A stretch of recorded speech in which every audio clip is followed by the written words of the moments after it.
Hello everyone. So this is Nitin Singh, and quickly we are going to cover this lecture Constitutional Development of India. Constitutional Development of India के lecture को हम दोनों languages में cover करेंगे, हिंदी और English. ज़्यादा focus Hindi पे होगा क्योंकि बहुत सारे लोगों को इंग्लिश में दिक्कत है, और ये लेक्चर में बहुत सारे पॉलिटिकल टर्म्स भी आएंगे। एसेंस इस लेक्चर का क्या है इसे बता दूं। एसेंस इस लेक्चर का ये है कि हम केवल पॉलिटिकल डेवलपमेंट या इंडियन पॉलिटी का कॉन्स्टिट्यूशन के डेवलपमेंट की बात नहीं करेंगे ब्रिटिश टाइम से, बल्कि जो सोशल डेवलपमेंट हो रही थी, जो एडमिनिस्ट्रेटिव डेवलपमेंट हो रही थी, या जिस तरह के मिलिट्री और जुडिशियल रिफॉर्म्स लाए जा रहे थे उनके बारे में भी बात करेंगे। और ये कैसे पॉसिबल है, क्योंकि हम पॉलिटी को हिस्ट्री के साथ मिक्स करके इस लेक्चर को प्रोसीड करेंगे। फॉर एग्जाम्पल, अगर हम चार्टर्ड एक्ट ऑफ 1773 डिस्कस कर रहे हैं, तो meanwhile will also discuss what were the contribution of Warren Hastings. Warren Hasting की उस टाइम पे क्या सोशियो इकोनॉमिक और एडमिनिस्ट्रेटिव कंट्रीब्यूशन किस तरह की थी, उनको हम डिस्कस करेंगे इन एलॉबरेट मैनर। साथ में हम इस चीज को एनालाइज करने की कोशिश करेंगे कि जो रिफॉर्म्स हुए उसका भारत के सब कॉन्टिनेंट पे करंट फॉर्म में किस तरह उसे एनालाइज किया जा सकता है, राइट।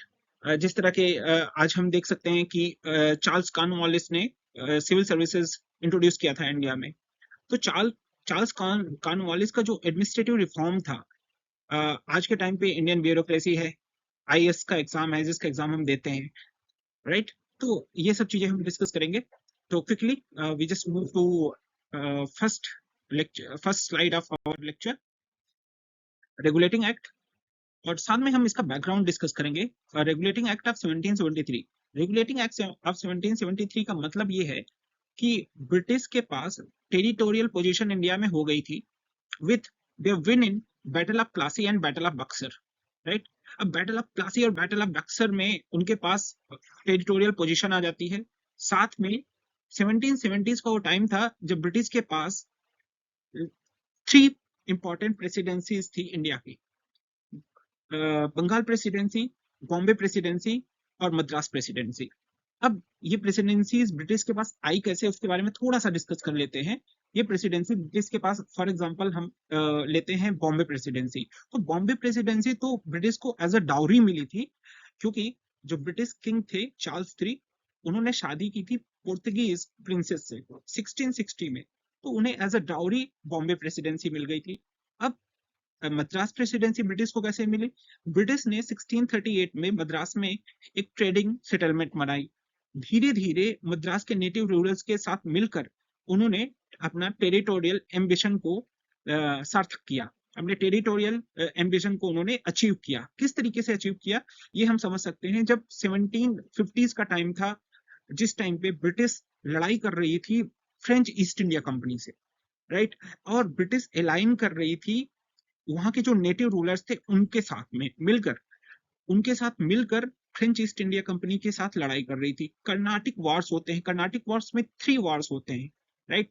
और पहले कर्नाटिक वॉर में एक इंपॉर्टेंट ट्रीटी भी साइन की जाती है जिसको बोलते हैं ट्रीटी ऑफ एक्स-ला-चैपले, राइट। अब इस तरह की वॉर के द्वारा British ultimate become successful in winning those territories of Madras, especially with the Battle of Vandivas in 1760. British finally became the ultimate winner into the battle, और उन्होंने फिर रूट आउट किया फ्रेंच ईस्ट इंडिया कंपनी को और मद्रास में अपनी supremacy बनाई, right. इस तरीके से हम ये समझते हैं कि मद्रास में ब्रिटिश का कैप्चर आ गया। साथ में देखते हैं जब ब्रिटिश ने बॉम्बे प्रेसिडेंसी कैप्चर कर ली, मद्रास कर ली, तीसरी जो सबसे इंपॉर्टेंट थी वो 1757 में ब्रिटिश कर ही चुकी थी। तीसरी सबसे इंपॉर्टेंट थी बंगाल प्रेसिडेंसी।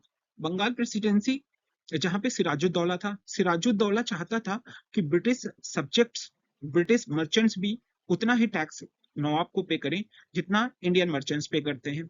ब्रिटिश इस बात से एग्री नहीं करते थे, और ब्रिटिश का अल्टीमेट एम्बिशन इन एरियाज पे कैप्चर करना ही था। अब एक चीज ध्यान रखने वाली बात है, ये जितनी भी टेरिटोरियल ऑक्यूपेशन हो रही थी ये कंपनी कर रही थी, ये ना कि ब्रिटिश गवर्नमेंट कर रहा था। कंपनी जब आती थी, कंपनी एक बहाना लेती थी नॉब से कि हमारी वेसल्स हैं, हमारे पास जो वेयर हाउसेज हैं, हमारा जो सामान है उसको प्रोटेक्ट करने के लिए हमें प्राइवेट आर्मी चाहिए। तो इस और इस वजह से नवाब उनको ये अलाउ कर देते कि ठीक है, आप अपने आप को प्रोटेक्ट करने के लिए आप गार्ड्स रख सकते हैं, आर्मी रख सकते हैं, और आप फोर्टिफाई कर सकते हैं अपने सेटलमेंट को। मतलब फोर्टिफिकेशन का मतलब ही हो गया कि ब्रिटिश कहीं ना कहीं अपना पॉलिटिकल एम्बिशन उनका शुरू से ही क्लियर था। अब हम बाद में देखते हैं कि जब ये सब सारा कुछ हो जाता है, ब्रिटिश के पास रेवेन्यू भी आने लगता है, तो what British did, British East India company did, revenue आने के बाद ब्रिटिश ईस्ट इंडिया कंपनी 1765 के पास उनके पास बंगाल, बिहार, उड़ीसा का रेवेन्यू आने लगा, दीवानी राइट्स जिसको बोलते हैं। अब इसके दौरान जो वहां के एम्प्लॉइज थे British East India company, they became corrupt, right. हालात ऐसे हुए कि ब्रिटिश ईस्ट इंडिया कंपनी को जितना ऑब्लिगेटेड फंड होता है, जितना ऑब्लिगेटेड टैक्स होता है, जो कि ब्रिटिश गवर्नमेंट को पे करना था, उसे पे करने में असक्षम हो जाती है। British East India company tax नहीं पे कर पा रही है। इसके जो गवर्नमेंट ऑफिशियल्स हैं वो करप्शन में इन्वॉल्व हैं, क्योंकि प्राइवेट ट्रेड अलाउ हो गया था, राइट। प्राइवेट ट्रेड करना कंपनी के बीच में कंपनी के एम्प्लॉयज द्वारा अलाउ कर दिया गया था। तो इससे ऐसे सिचुएशन ने ब्रिटिश गवर्नमेंट को लगा कि भाई इनके पास टेरिटरीज भी हैं और कंपनी एडमिनिस्ट्रेटिव फंक्शन सही से परफॉर्म नहीं कर सकती, क्योंकि कंपनी है, ये कोई स्टेट नहीं है। तो ब्रिटिश गवर्नमेंट ने एक नया कानून पास किया ब्रिटिश पार्लियामेंट में, जिसको रेगुलेटिंग एक्ट ऑफ 1773 बोलते हैं। अब ये कानून का मतलब ये रेगुलेटिंग, रेगुलेशन का मतलब ये है कि हमें अब ब्रिटिश ईस्ट इंडिया कंपनी को रेगुलेट करना है, ताकि गवर्नेंस प्रमोट किया जा सके उन पर्टिकुलर पॉलिटिकल एरियाज में, राइट। तो क्या कुछ इस एक्ट के अंदर था, उसे हम पढ़ने की कोशिश करते हैं।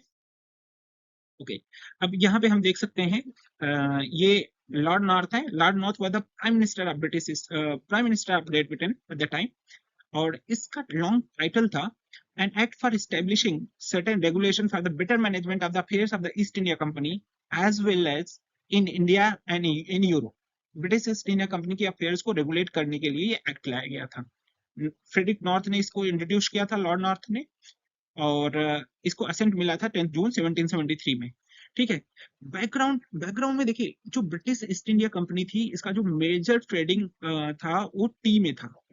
टी की आपको पता होगा कि ये प्लांटेशन एग्रीकल्चर को प्रमोट करते थे इंडिया में, और प्लांटेशन एग्रीकल्चर के बाद जो भी प्रोडक्शन होता था उसे दूसरी कंट्रीज में जाकर सेल किया करते थे, राइट। तो this was the kind of their work culture British East India company का, और उससे प्रॉफिट जनरेट किया करते थे। But at the same time they were getting a lot of competition from the US in terms of sale of their tea. तो T का cell इनका काफी कम होता गया, क्योंकि यूएस से इनको बहुत ज्यादा कंपटीशन मिल रहा था।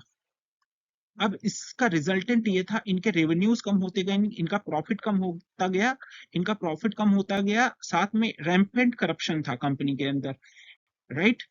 रैम्पेंट करप्शन था। इसको डील करने के लिए ये रेगुलेटिंग एक्ट 1773 पास किया गया, राइट। और ताकि ये टैक्स वगैरह सही से पे कर सके। क्या मेजर फीचर्स थे रेगुलेटिंग एक्ट 1773, इसे देखते हैं। देखिए, इनका प्राइमरी गोल क्या था, overhaul the management of the East India rule, east India company rule in India. Okay, जो टी का सरप्लस था उसको रिड्यूस करना, क्योंकि वो वेयर हाउसेस में खराब हो रहे थे, राइट। उसके बाद एक सेंट्रलाइज्ड एडमिनिस्ट्रेशन शुरू करना भारत के अंदर। सेंट्रलाइज्ड एडमिनिस्ट्रेशन हम देखेंगे कि यहाँ पे गवर्नर जनरल ऑफ बंगाल की पदवी दी जाएगी वारेन हेस्टिंग को। Warren Hasting will be the first governor general of Bengal, और उनको पावर दिया जाएगा कि जो दूसरी प्रेसिडेंसीज हैं, जैसे बॉम्बे प्रेसिडेंसी या मद्रास प्रेसिडेंसी, उसके ऊपर भी वो सुपरसीड कर सके, उनके पावर्स को भी सुपरसीड कर सकें, उनको डायरेक्शन पास कर सकें, और एक तरह से जो पावर थी, जो पहले पावर्स डिसेंट्रलाइज थी, उस पावर को सेंट्रलाइज किया जा सके for better governance of these occupied areas of British East India Company, for the better governance of these occupied areas of British East India Company, right? British East India Company। तो ये जो है मोटो था, ये act लाने का soul मोटो था। अब ये जो इन्होंने, मैंने बताया कि इन्होंने गवर्नर जनरल, जो गवर्नर था बंगाल का, उसे गवर्नर जनरल ऑफ बंगाल कहा जाने लगा। बंगाल के गवर्नर को गवर्नर जनरल ऑफ बंगाल इसलिए कहा जाने लगा क्योंकि उस वक्त जो बंगाल था वो सबसे ज्यादा सुप्रीम था, सबसे ज्यादा पावरफुल था, बंगाल एज ए स्टेट। और साथ में हमें ये भी जानना होगा कि बंगाल में उस टाइम पे इसी एक्ट के द्वारा सुप्रीम कोर्ट ऑफ इंडिया की भी स्थापना की गई। At the same time, Supreme Court of India was also created, right, with this 1773 Act. और बंगाल को, कैलकाटा को इंडिया का कैपिटल भी बनाया गया, कैलकाटा को इंडिया का कैपिटल भी बनाया गया। ये 3-4 चीजें बहुत ही मस्ट हैं जिनको हमें याद होना चाहिए। आउटकम क्या था इसका, हम देख सकते हैं। The Regulating Act proved insufficient as long-term solution, leading to the enactment of Pitt's India Act. Ultimately ये होगा कि पिट्स इंडिया एक्ट की फॉर्मेशन हो जाएगी 1784 में, लेकिन इससे पहले इसके कुछ फीचर्स देख लेते हैं। ये देखिए इनके प्रोविजन क्या थे। सबसे पहले प्रोविजन ये था कि चूंकि कंपनी खुद ही घाटे में थी, टैक्स पे नहीं कर पा रही थी, तो गवर्नमेंट ने कहा कि आप जो डिविडेंड दोगे 6% से ज्यादा नहीं दे सकते हो। तो पहला प्रोविजन तो ये था, ठीक है। जो कोर्ट ऑफ डायरेक्टर्स थे उनका टर्म 4 साल के लिए। अब कोर्ट ऑफ डायरेक्टर क्या होता है कंपनी का, जैसे हमारे पास कोई भी कंपनी होती है उसका बोर्ड ऑफ डायरेक्टर होता है, तो इनके पास कोर्ट ऑफ डायरेक्टर थे जो कंपनी के अफेयर्स को रन किया करते थे, उनके कमर्शियल अफेयर को। उनका जो टेन्यूर था, उनका समय सीमा था, वो 4 साल तक कर दिया। लेकिन अब ब्रिटिश गवर्नमेंट को ये भी इंश्योर करना था कि ये कंपनी के पास जो क्षेत्र है, जो इनके पास राज्य हैं ऑक्यूपेशन में, उसकी एडमिनिस्ट्रेशन कैसे की जाए, क्योंकि वो पॉलिटिकल काम है, वो कंपनी तो कर नहीं सकती है। तो उसके लिए उन्होंने गवर्नर जनरल को ये पोजीशन एलोकेट कर दी कि गवर्नर जनरल ऑफ बंगाल ये जो है इन सब चीजों को देखेगा, right. Governor general of Bengal इन सब चीजों को देखेगा, जो कि अकाउंटेबल किसको, ब्रिटिश पार्लियामेंट को, राइट। इन कोर्ट ऑफ गवर्नर्स को अकाउंटेबल नहीं है, ब्रिटिश पार्लियामेंट को, क्योंकि वो एडमिनिस्ट्रेटिव काम देखेगा, राइट। अब गवर्नमेंट जनरल अब बंगाल है, इसकी एक एग्जीक्यूटिव काउंसिल भी बना दी उन्होंने। एग्जीक्यूटिव काउंसिल क्या करेगी, उसमें 4 मेंबर्स डाल दिए, right. There are 4 members in the executive council of governor general of Bengal. अब एग्जीक्यूटिव काउंसिल कैसे काम करती है, जैसे हम आप देख लो, जैसे गवर्नर जनरल ऑफ बंगाल को मान लो कि ये पीएम है, और ये executive council council of minister है, right, council of minister, right. और इस टाइम पे ये जो पीएम है, ये काउंसिल ऑफ मिनिस्टर इनकी सर्वसम्मति से कोई डिसीजन लेगा, ये नियम था। इसके पास कोई वीटो पावर नहीं थी, there was no veto power available to the governor general of India. ये कंसेंसस से काम करेगा ऐसे, तो ये आप समझ लो। अब इसके बाद क्या होता है, ये हम देखते हैं, आगे पढ़ते हैं। Regulation of company affairs in India, first it was the first step by the British government to regulate and control the East India Company affairs in India. Prohibition on the company servant, right. जो लोग बहुत, जैसे कि हम देखते हैं कि बहुत सारे लोग प्राइवेट ट्रेड में इन्वॉल्व हुआ करते थे, उनको रिस्ट्रिक्शन लगा दी गई। No employ of the company को टेक एनी ब्राइब करप्शन कुछ नहीं हो सकता था, ठीक है। गवर्नेंस स्ट्रक्चर चेंज किया, कैसे, by changing like by elevated governor of Bengal to the post of governor general of Bengal, ठीक है। और पहले गवर्नर जनरल ऑफ बंगाल थे वारेन हेस्टिंग, ठीक है। उसके बाद जो मद्रास और बॉम्बे प्रेसिडेंसी थी, उनको डायरेक्ट कंट्रोल में दिया गया बंगाल के अंदर। उसके बाद सेंट्रलाइज्ड एडमिनिस्ट्रेशन का एक फाउंडेशन बनाया गया, right, from a decentralized administration they moved to the centralized administration by giving powers to the governor general of Bengal, right। अब executive council and decision making, अब यहाँ पे हम देखेंगे, जो अभी हम बात कर रहे थे, governor general of Bengal became the governor general with an executive council, right, with 4 other members. Decision made by majority vote, decision जो है वीटो पावर नहीं थी उसके पास, मेजॉरिटी वोट था, अगर टाई होता था तो गवर्नर को वोट, ठीक है। अब एक सुप्रीम काउंसिल ऑफ बंगाल भी बनाई गई जिसमें 4 मेंबर थे। हाँ, एक बात हम इस बात का भी ध्यान रखेंगे, supreme court of India it came into existence through 1773 regulating act. पहले हमारे जो चीफ जस्टिस ऑफ इंडिया थे उनका नाम था एलिजा इम्पे, ठीक है, ये याद रखने वाली बात है। तो Lord North he was the prime minister of that time, और इन्होंने कहा था pessimistic sees the difficulty in every situation in every opportunity and optimist sees the opportunity in every difficulty. क्या स्टेटमेंट है। अब हमने जैसे डिस्कस किया था कि we are going to cover the governor generals similar on the similar scale, ताकि हमें ये भी पता चले कि उस वक्त सोसाइटी में क्या हो रहा था, उस वक्त एडमिनिस्ट्रेटिव लेवल पे क्या रिफॉर्म्स हो रहे थे, उस वक्त जुडिशियल लेवल पे क्या रिफॉर्म्स हो रहे थे। बेसिकली क्योंकि अभी अभी कंपनी को ओवरटेक किया पार्लियामेंट ने, पार्लियामेंट अपना जो एडमिनिस्ट्रेटिव फंक्शंस है उसमें जो रिफॉर्म्स है उसको इंट्रोड्यूस करने की कोशिश करेगी। तो किस तरह के इकोनॉमिक रिफॉर्म्स इंट्रोड्यूस किए, फॉर एग्जांपल एक इकोनॉमिक रिफॉर्म जो इंट्रोड्यूस किया गया था उसे बोलते हैं परमानेंट सेटलमेंट, मतलब एक फिक्स इनकम बता दी गई किसानों को देनी होगी थ्रू आउट द ईयर, जिसको लैंड रेवेन्यू बोलते हैं, तो परमानेंट सेटलमेंट लाया गया, किसके द्वारा लाया गया? चार्ल्स कॉर्नवालिस के द्वारा, राइट, जो कि हमारे second governor general of India, governor general of Bengal थे। तो इस तरह की चीजें इंट्रोड्यूस की गई। एडमिनिस्ट्रेटिव में हम देखेंगे कि इन्होंने सिविल सर्विसेज का कंसेप्ट इंट्रोड्यूस किया, ब्यूरोक्रेसी का कंसेप्ट इंट्रोड्यूस किया, मिलिट्री को मॉडर्नाइज किया, मिलिट्री में रिफॉर्म्स लाए फर्स्ट टाइम। एग्जीक्यूटिव और जुडिशियल ऑर्गन्स ऑफ गवर्नमेंट में सेपरेशन ऑफ पावर की बात की गई कि हमारे पास एग्जीक्यूटिव काम डिफरेंट होना चाहिए और जुडिशियल काम डिफरेंट होना चाहिए। और अगर इन केस अगर कोई भी सुप्रीम कोर्ट ऑफ इंडिया की जजमेंट को चैलेंज करना चाहता था है, तो उस जजमेंट को प्रीवी काउंसिल में चैलेंज किया जा सकता। प्रीवी काउंसिल क्या है आगे हम लेक्चर में देखेंगे, राइट। ओके, तो quickly moving to Warren Hasting and what happened during his period, उनके टेन्योर के द्वारा क्या चीजें, क्या इवेंट्स हुई उसे देखते हैं।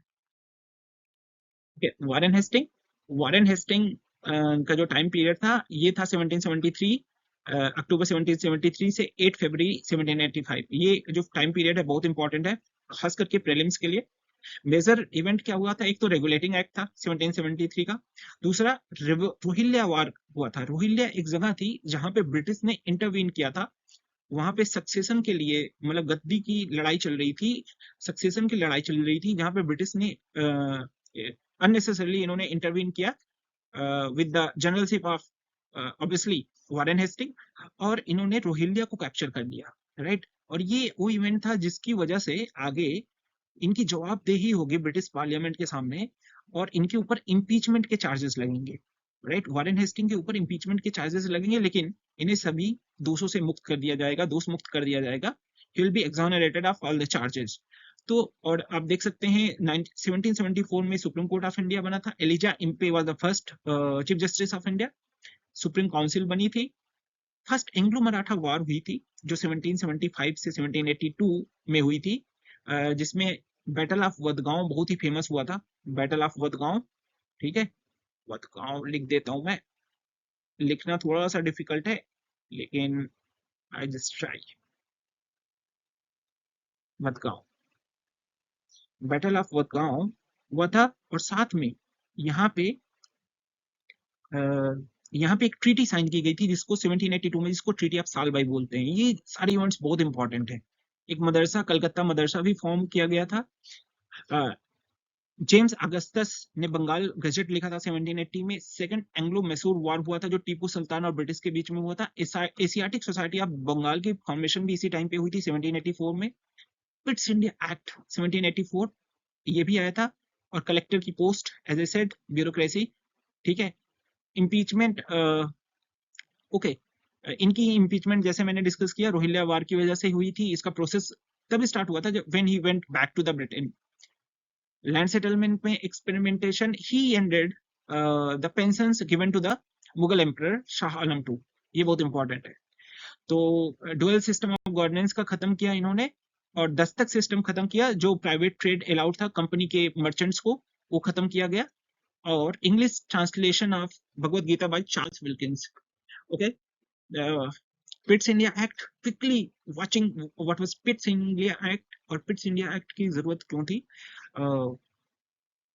पिट्स इंडिया एक्ट हम बोल सकते हैं कि this was the first act which was needed to separate the commercial work of the company with the political work of the company। और इस वजह से पिट्स इंडिया एक्ट में इन्होंने एक पॉलिटिकल बॉडी बना दी जिसका नाम है board of control. Board of control बना दिया गया पिट्स इंडिया एक्ट 1784 में, राइट। तो हमारे पास अब दो बॉडी हो गई, एक बोर्ड ऑफ डायरेक्टर हो गया, बोर्ड ऑफ डायरेक्टर हो गया, और एक बोर्ड ऑफ कंट्रोल हो गया। बोर्ड ऑफ डायरेक्टर का काम क्या है? बोर्ड ऑफ डायरेक्टर का काम है ब्रिटिश पार्लियामेंट की जो कमर्शियल इंटरेस्ट है उसको सर्व करना। अच्छा, उनको लगभग 5 लाख पाउंड्स पर ईयर देना पड़ता था। और बोर्ड ऑफ कंट्रोल का काम क्या है? बोर्ड ऑफ कंट्रोल का काम है जो ब्रिटिश ईस्ट इंडिया कंपनी के पास, जो इनके पास जो राज्य हैं, जो टेरिटरीज हैं, इसकी देखरेख करना, इसकी गवर्नेंस करना, इसमें एडमिनिस्ट्रेटिव रिफॉर्म्स लाना, राइट। एक स्टेट के फंक्शन को परफॉर्म करना इन टेरिटरीज में, ये काम बोर्ड ऑफ कंट्रोल का होगा। बोर्ड ऑफ कंट्रोल में डायरेक्टली मेंबर, अब ये इससे क्या पता लग रहा है, इससे ये पता लग रहा है जो ब्रिटिश ईस्ट इंडिया कंपनी है इसको ओवरटेक कर रहा है ब्रिटिश पार्लियामेंट धीरे धीरे फेज्ड मैनर में। डायरेक्ट तो कर नहीं सकता, क्यों डायरेक्ट क्यों नहीं कर सकता, क्यों, क्योंकि सारा जो मेरिट था, सारी ऑक्यूपेशन थी ब्रिटिश ईस्ट इंडिया कंपनी की थी, तो डायरेक्ट तो कर नहीं सकता, तो फेज्ड मैनर में ब्रिटिश पार्लियामेंट इसको टेक ओवर करने की कोशिश कर रहा है। अब बोर्ड ऑफ कंट्रोल को और डिस्कस कर लेते हैं। बोर्ड ऑफ कंट्रोल क्या था? बोर्ड ऑफ कंट्रोल एक ब्रिटिश में बैठी हुई बॉडी थी, राइट है, जिसमें इनिशियली सिक्स मेंबर्स थे। तो अगर बोर्ड ऑफ कंट्रोल एक बॉडी है जिसमें 6 मेंबर हैं, राइट, और मोस्टली जो मेंबर्स थे वो प्रीवी काउंसिल के मेंबर थे। प्रीवी काउंसिल क्या थी? प्रीवी काउंसिल एक तरह की एडवाइजरी बॉडी थी टू द मोनार्क। मोनार्क को एडवाइज करती थी प्रीवी काउंसिल, राइट, इसको पीसी बोल सकते हैं। प्रीवी काउंसिल मोनार्क को एडवाइस करती थी, जिसमें गवर्नमेंट के मेंबर्स हुआ करते थे, बेसिकली एलिट मेंबर्स हुआ करते थे। इनके मेंबर्स से बोर्ड ऑफ कंट्रोल की स्थापना की गई। बोर्ड ऑफ कंट्रोल का जो सारा पैसा था, उसका जो सारा एक्सपेंस था, इसके मेंबर्स, उनकी सैलरीज, उसके जो एडमिनिस्ट्रेटिव कॉस्ट थे, it has to come through the earnings of East India Company. East India company को सारा इसका खर्चा देखना था। अब ईस्ट इंडिया कंपनी कहाँ से देखेगी? जो इंडिया से पैसे निकलेंगे वही, ठीक है। तो इस तरीके से ड्रेन ऑफ वेल्थ भी भारत में हुआ। तो इस तरीके से हम ये देख सकते हैं कि बोर्ड ऑफ कंट्रोल बनाया गया। बोर्ड ऑफ कंट्रोल में 6 मेंबर्स थे, प्रीवी काउंसिल थी। थोड़ा सा पढ़ लेते हैं। फिट्स इंडिया एक्ट 1784, डिफेक्ट खत्म करना था 1773 का। लेजिस्लेटिव डिटेल क्या था? इसका टाइटल क्या था? An act for the better regulation and management of the affairs of East India company and the British position in India. ठीक। उसके बाद 1784 में इसको कमेंस किया गया और 1916 में रिपील हो गया। डिफिशियंसीज क्या थी? Pitt's India act intended to address shortcomings of 1773 regulating act. Supervision of East India Company. Okay, मैंने जैसे बताया कि इनकी रेगुलेशन बढ़ाती जानी थी। बोर्ड ऑफ कंट्रोल की स्थापना हुई, इसके बारे में बता दिया मैंने। बोर्ड ऑफ कंट्रोल का काम क्या था? Board superintends, directs and controls company's position. Reduction of governing council of the company to 3 members. Okay, now it reduced reduction of the governing council to the company to the 3 members. ठीक है, जो governing council of the company थी इसे 3 कर दिया गया। इसी time पे जो एग्जीक्यूटिव काउंसिल थी उनके मेंबर्स को भी 4 से 3 कर दिया जाएगा, क्योंकि हमें पता है जो गवर्नर जनरल ऑफ बंगाल की एग्जीक्यूटिव काउंसिल थी उनके पास भी 4 मेंबर्स थे, उन्हें भी 3 कर दिया गया। empowered governor general in 3 matters, war, revenue and diplomacy. ठीक है, इसको एम्पावर कर दिया गया। कॉन्स्टिट्यूशनल चेंजेस क्या थे? जैसे बोला, गवर्नर जनरल काउंसिल को 3 मेंबर्स कर दिया, 3 मेंबर काउंसिल बॉडी कर दिया। Calcutta becomes the capital of India. 1717, it was during 1784 time when Calcutta became the capital of India. And as obvious, Bengal और मद्रास और बॉम्बे को सबऑर्डिनेट किया गया बंगाल गवर्नरशिप में। ट्वेल सिस्टम क्या था? Court of governor, court of director, इसके बारे में एक्सप्लेन किया मैंने। कोर्ट ऑफ डायरेक्टर और board of control, 2 system introduce किया। Court of director commercial interest को रिप्रेजेंट करते थे, board of control political interest को। Okay, complete role of the British government, complete control over the company's affairs and administration in India. ठीक है, let's quickly moving. पिट्स India act के और बातें कर सकते हैं। पिट्स इंडिया एक्ट का जो नाम पड़ा था, it was after the name of the then British prime minister, जिनका नाम यंगर पिट्स था, उनके नाम पे पड़ा था, राइट, विलियम पिट्स, उनके यंगर पिट्स भी बोला जाता है। Committee of 6 government appointees board of control established.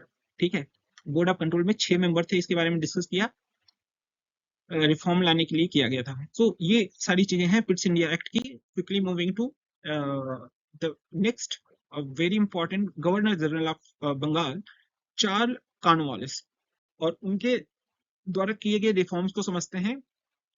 देखिए, चार्ल्स कॉर्नवालिस का रिफॉर्म जो हम समझते हैं ये बहुत सारे उसमें आता है, लेकिन हम एक चीज समझ सकते हैं कि सबसे पहले इन्होंने सिविल सर्विसेज इंट्रोड्यूस किया था। he introduced civil services in India, right?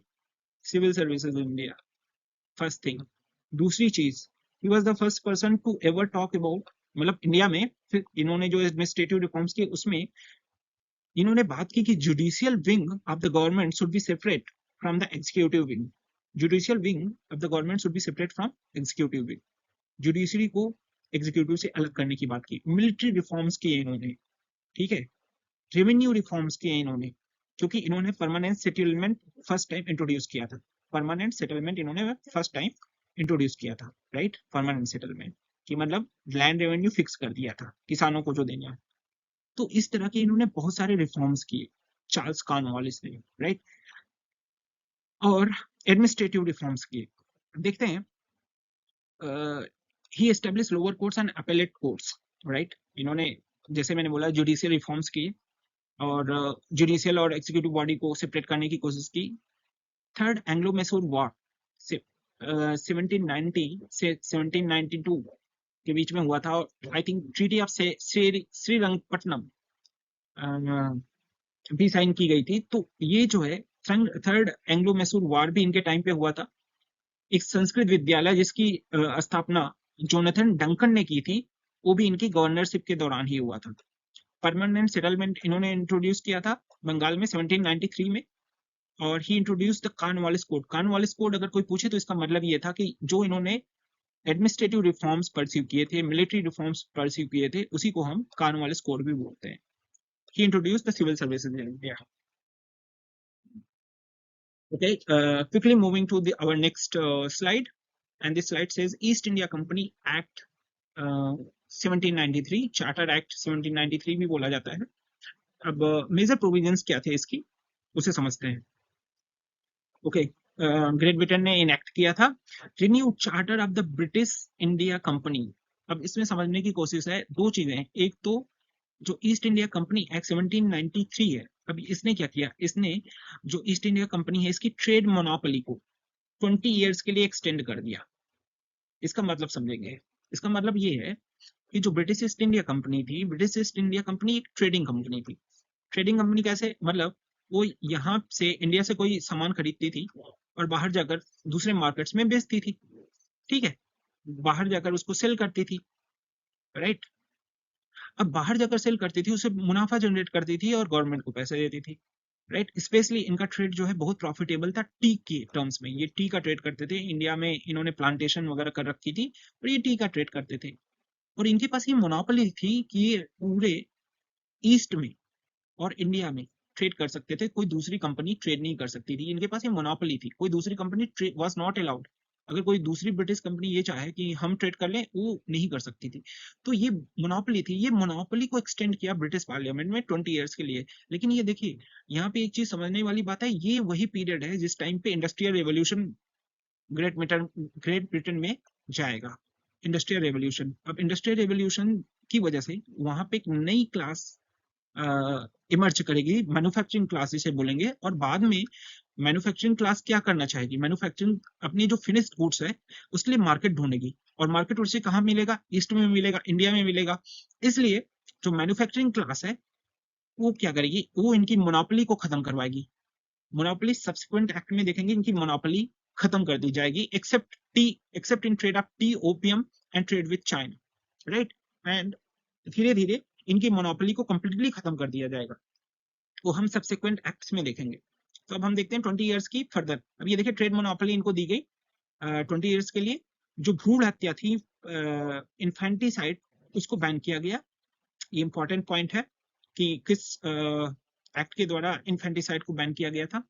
Veto power of और governor, 1793 was the time when Governor General was given veto power. Veto power मतलब पहले क्या था कि जो हमारे पास पहले 4 एग्जीक्यूटिव काउंसिल में मेंबर थे, फिर उनकी डिसीजन मेकिंग पे गवर्नर जनरल को काम करना होता था।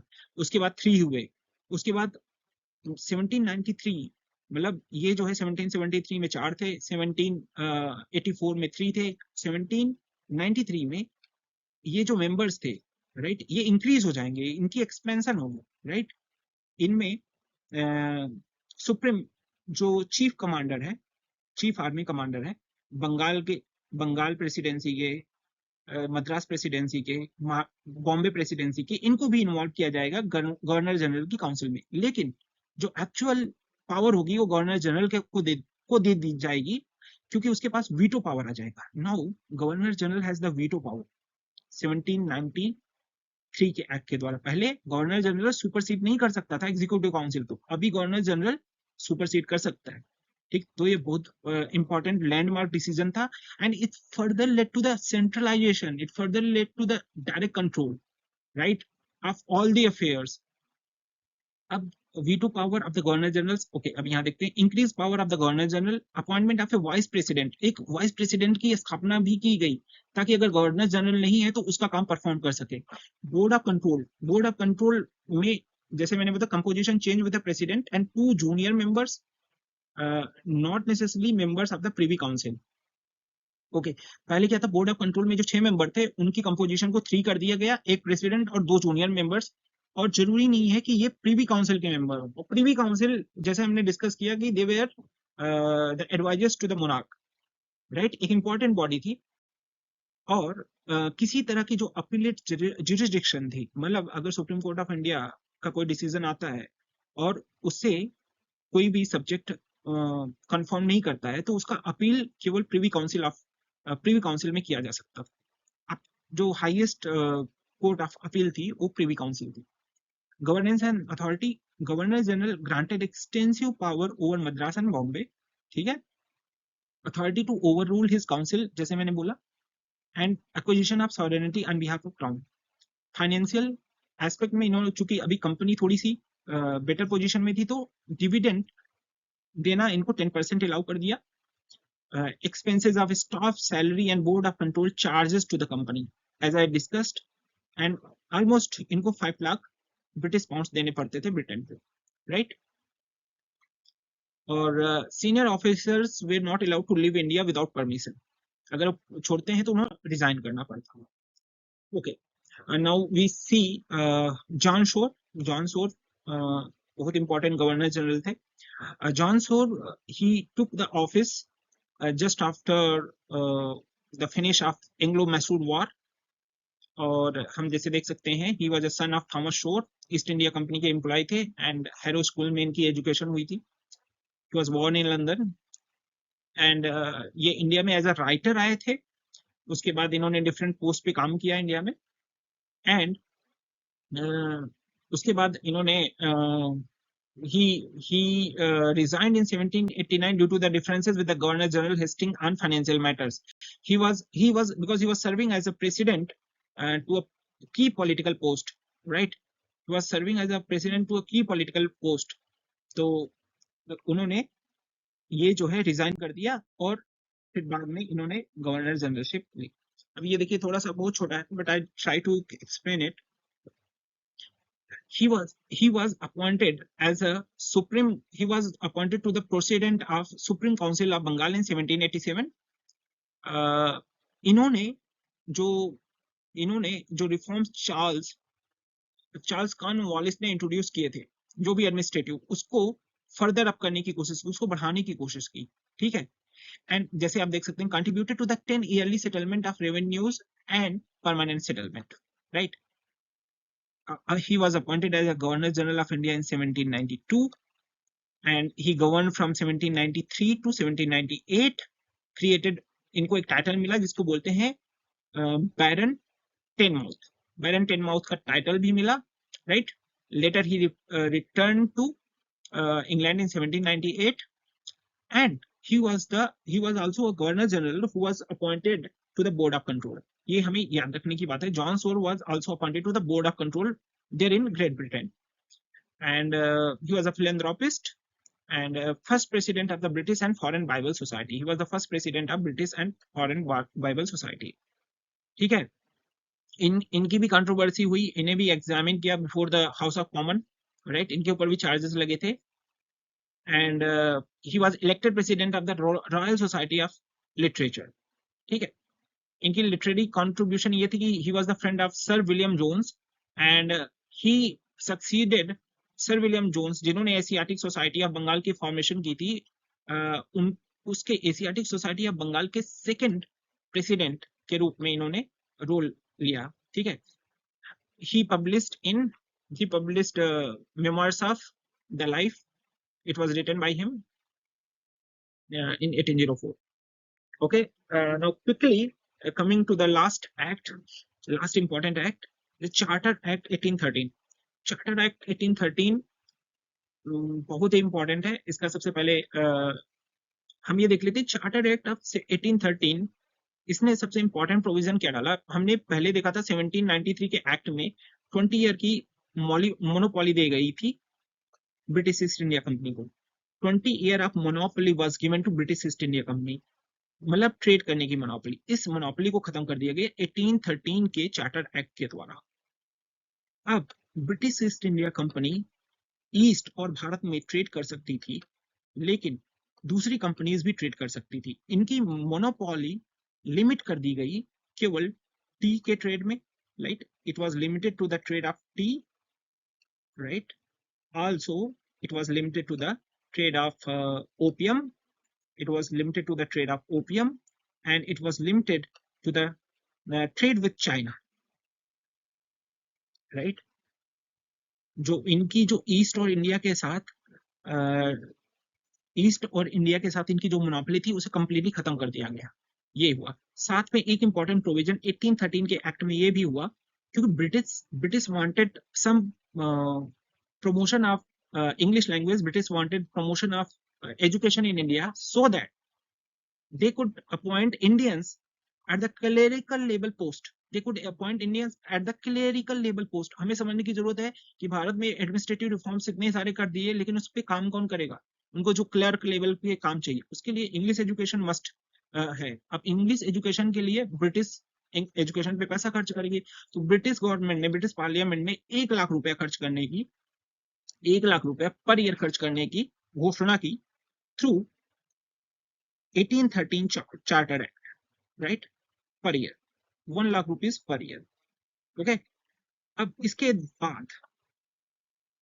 इसके बाद पहले क्या था कि सेक्युलर क्रेडेंशियल्स चाहिए थे। ब्रिटिश नहीं चाहती थी कि वो किसी तरीके से इंटरवेंशन करे भारत का जो बिलीफ सिस्टम है, रिलीजियस सिस्टम है, उस पर। इसलिए उन्होंने पहले पॉलिटिक्स को में किसी तरह का रिलीजन के इन्वॉल्वमेंट को डिसअलाउ कर रखा था, मतलब they forbidden any kind of religious involvement. Now with 1813 act, British allowed for the first time sending Christian missionaries, ठीक है? तो हम तुरंत ही इसके की प्रोविजंस पढ़ते हैं। Overview of the East India company act, renewal of the British East India Company Charter, की प्रोविजन थे end of the company's commercial monopoly except for tea, opium and China trade, as we discussed, reflection of growing British power in India, strengthening provincial government को strengthen किया इस time पे, enhancement of power for provincial government and courts in India over European subjects, financial provisions for the revival of Indian literature and promotion of science. यही मैंने बात की, 1 लाख रुपए इसी के लिए दिए थे। Crown sovereignty, express assertion of the crown's sovereignty over British India, impact on the balance of power between Britain and India, cultural and educational reforms. They introduced cultural and educational reforms, 1 lakh rupees allocation for education, and permission of Christian missionaries to propagate English and preach religion in India, right? तो ये कुछ चीजें थी जो इन्होंने की। अब charter act के और भी कुछ प्रोविजंस थे जिसे हम देख लेते हैं। Educational responsibility, shift in British responsibility for Indian education. क्यों इन्होंने एजुकेशन को चेंज करने की कोशिश की? We have discussed it elaborately because they needed clerical level of post to be filled by Indian subjects, ठीक है? Obligation to promote Indian people interest, happiness and religious and moral improvement, historical context, renewal of the company chartered in 1793 and subsequent renewals। इसके बाद जो act आएगा important, वो 1833 का government of India act आएगा, ठीक है?